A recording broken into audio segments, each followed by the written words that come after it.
right, more fun from the 2018 Corvette and Chevy Expo. As a little kid, I was in love with Corvettes and also astronauts. Now check this out. I'm so proud and so excited, and just because he's had a long line of people to talk to him. Danny, what an honor to finally see you again. This is a guy that owns something that's part of both my passions. Yes, he owns 2 Corvettes that were owned by previous astronauts. Oh my gosh, it's so great. Before we get into the cars, you and I had a unique opportunity to meet. I think the last time at the show that I was in Texas was at the Reliance Center, if I remember correctly. Yeah. And I was so impressed with his display, and he was so kind, and he's telling me the story about the cars and stuff like that. And he says, hey, you can sit in that car if you want to. And I'm like, oh, are you kidding? This is an astronaut's car. I'm trying to be respectful. And I said, no, that's okay. So I start to walk away from the display, and then Danny goes, this car's estimated about $3 million. And I said, really? Yeah, I'm going to take you up on that. So I sat in the car. But here's what stinks, and hopefully we can accomplish that today.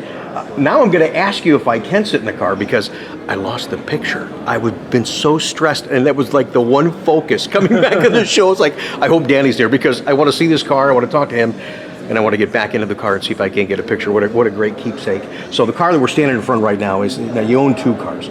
This is Alan Bean's car. Yes. And the other one you just acquired, who was the astronaut that had that one? That was ALFRED Worden from Apollo 15. Alan Bean was with Apollo 12. Mm-hmm. Oh my gosh, this is just beautiful. We'll show you the car here in just a minute. So the first question you got to think of is like, how in the heck did this guy get astronauts Corvettes? So how did you get these cars? Yeah, it's kind of neat the way I found this car, and I'd studied the history of the Apollo cars, and what had happened. Jim Rathman won the Indianapolis 500 in 1960. Yes. So the president of General Motors, Ed Cole, said, well, we'll just give you a Chevrolet and a Cadillac dealership in Melbourne, Florida. So he gets us the dealerships, and the next thing you know, astronauts are coming up from the Cape and buying cars from him. So Jim Rathman talks to Ed Cole, and he says, hey, this is a good deal. What we'll do is we'll give astronauts any General Motors car they want for $1 a year. $1 a year. $1 a year, and then a year when they turn them in, we'll sell them as astronaut cars. And we can make some money. So he said, "Well, this is a good." So they were using the guys. Well, the guys got to use the cars, and then they were being used to retail them. Oh my gosh. Well, kind of, but you got to. So in the Apollo program, out of 30-something cars that they gave away, and I'm talking about from Apollo 11 all the way through 17. Okay. The astronauts were probably making around 20 grand a year. They had families, so most of them wanted sedans and station wagons. Gotcha. Well, Apollo 12 astronauts wanted 3 matching Corvettes, and they were naval flight pilots. And so the car that you see here in a few minutes, it was designed with some gold with black, and the black is supposed to look like a bird airplane in flight. Okay. And so there are 3 gold and black, special ordered, and so they drove them for $1 a year. And I got out of the Army in '62, and I was following the space program, and I got a Life magazine in December of '69, and I saw these astronaut Corvettes. So I started reading up on them, and several years later, in 1971, I'm driving through downtown Austin, and there's Alan Bean's car sitting on a GMAC lot. It's sitting on the lot? Just sitting on the lot. In 71? In 1971. So I drive in and I say, hey, what's the story on this car? And they said, we don't know, we're just selling it on closed bid. So I thought, well, zip, I'm not going to say anything more. Right. So I turned in a bid. Well, back then, wholesale on a Corvette was $3,200. Okay. I was working for the state, maybe making $400 a month, and that wouldn't take home. Oh, wow. So that's a lot of money then. Right. And so I bid $3,230. So a couple of weeks later, they called me and said, you didn't get the car. And I said, great. So I went out and bought a race boat. A couple of weeks later, they called me back and said, you still want the car? And I said, yeah, but I've spent my money. So what did you do? So I begged the bank, I got a loan, took on some extra jobs. Oh, gosh. And I bought the car. And I said, by the way, what was top bid? And they said $13,000. Well, that guy knew what it was worth. because there was a bid under me, $3,200. So you got it by So I got it by 30 bucks. 30 bucks? I was meant to have it. It had 28,000 miles on it. You actually were talking yesterday. You drive this car. Oh yeah. I drive it. I drive it to a lot of events. I let people sit in, as you know. Yes.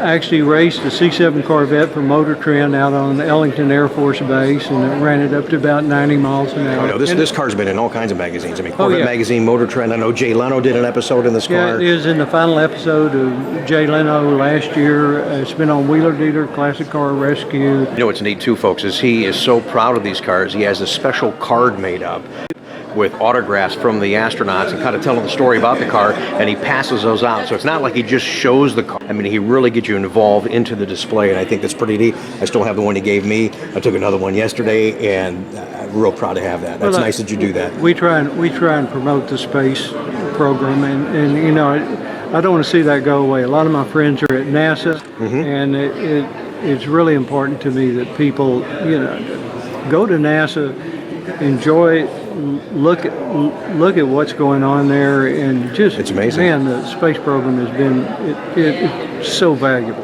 Now, one more thing about this car, which a lot of people don't realize, you would think as beautiful as it is and the great condition it is, you've not really done a frame-off restoration. I think you said yesterday all you did was really repaint the car, which it needed. Well, I was, you know, I've been blessed. It had 28,000 miles on it when I bought it. Okay. And the paint laid down, so in 1986 I repainted the car. Okay. And other than that, it's got the Duntov Award of Excellence. So I mean, it's all the parts are original. The motor, transmission head, everything's original on this car, front to back. Did replace the tires and the battery, but top flight car. And I've only shown it at regional and national events. And that's where the very best judges are. I heard you talking about some of your preparation, which is over the top, which you would expect for a car like this. How many hours does it take you to actually get ready for a show? If you're going to prep a car for a show, yes, it takes somewhere around 40 hours. But what I'll do is I'll take the car, I'll take the wheels off, take the hubcaps off, take the hubcaps apart, clean them, crawl underneath. You just clean everything from Didn't start to you say yesterday bottom. too? And when you take those hubcaps off, don't you steam those or something like that? Just kind of steam them, clean them, and then you wax them, and then you use 6/0 steel wool to clean it to make sure you have the shine. But right, you know, it's worth it. You know, and if you look at the bottom of this car, it looks as good as the top, and that's what's weird.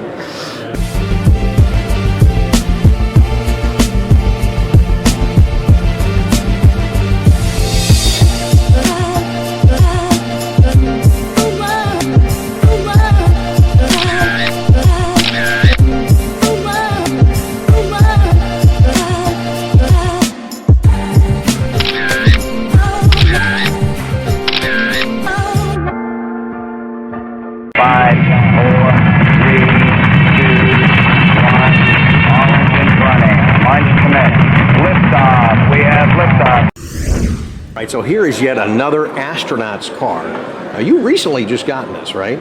Not too awful long ago. No, I got it in July of 2017.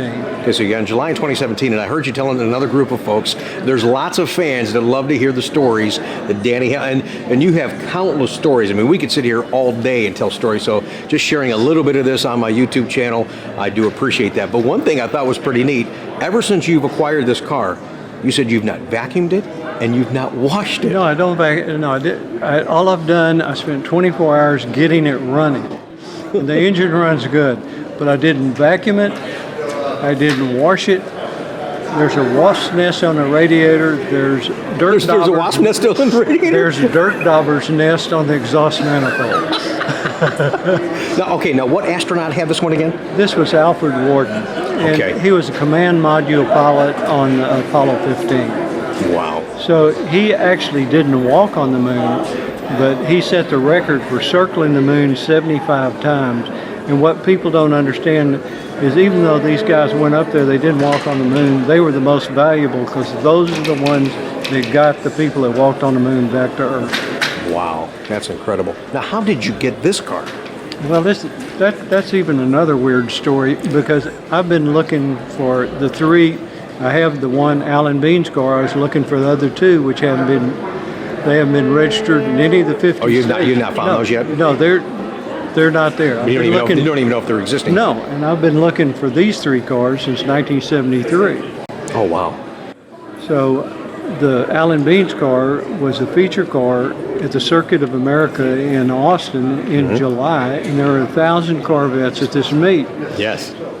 I got a text mail from a friend, Carl Sanger in Houston. He said, hey, a Corvette just came up on Craigslist and said there's a car owned by an astronaut for sale in Austin. On Craigslist? On Craigslist. So I pull it up on my phone, and it's a used camper lot.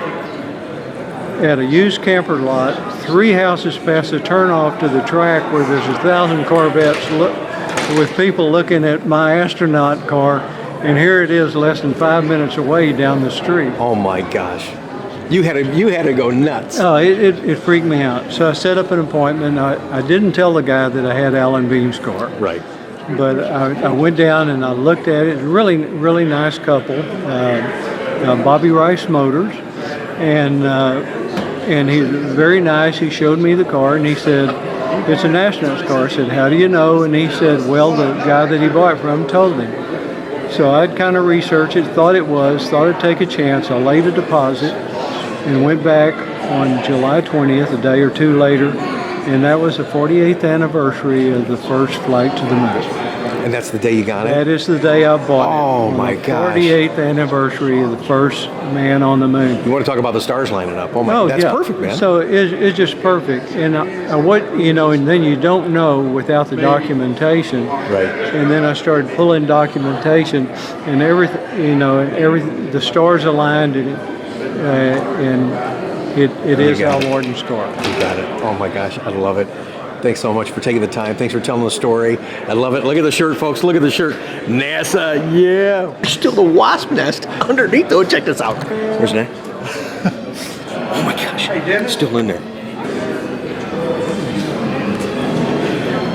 You know, and that's what I love about this car, that it's in the condition that it's in, and it shows that test of time.